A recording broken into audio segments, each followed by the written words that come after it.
أعوذ بالله من الشيطان الرجيم. بسم الله الرحمن الرحيم. وإذا تتلى عليهم آياتنا قالوا قد سمعنا لو نشاء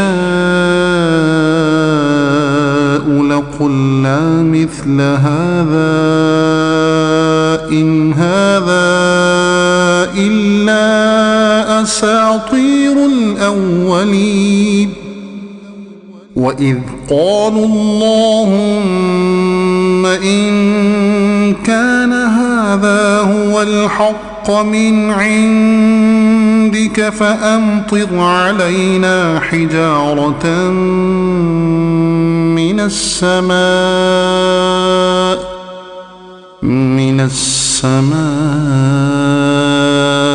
أو ائتنا بعذاب أليم. وما كان الله ليعذبهم وأنت فيهم وما كان الله معذبهم وهم يستغفرون. وما لهم ألا يعذبهم الله وهم يصدون عن المسجد الحرام وما كانوا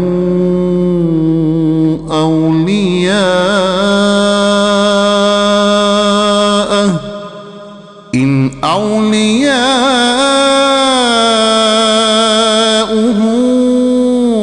إلا المتقون ولكن أكثرهم لا يعلمون.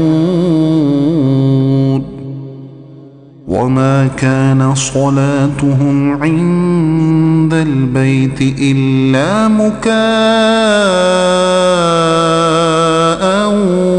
وتصدية فذوقوا العذاب بما كنتم تكفرون.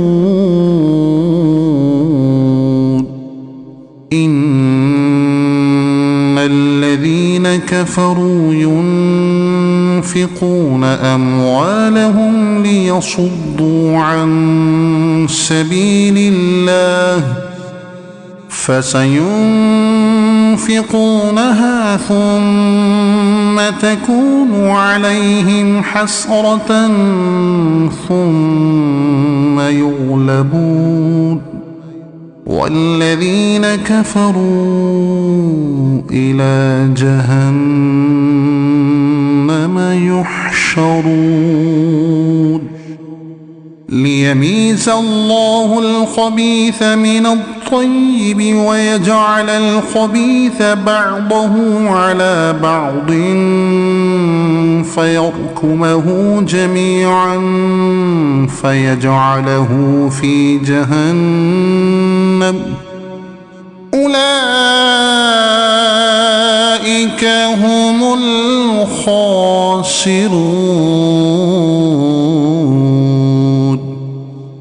قل للذين كفروا إن ينتهوا يغفر لهم ما قد سلف وإن يعودوا فقد مضت سنة الأولين.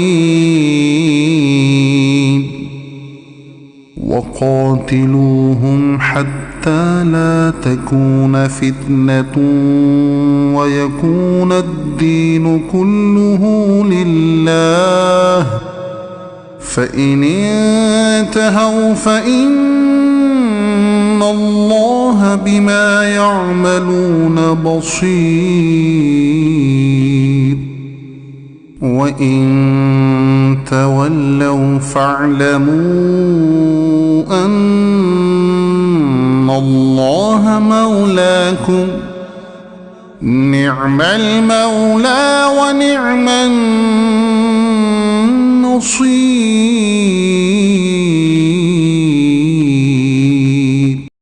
صدق الله العظيم.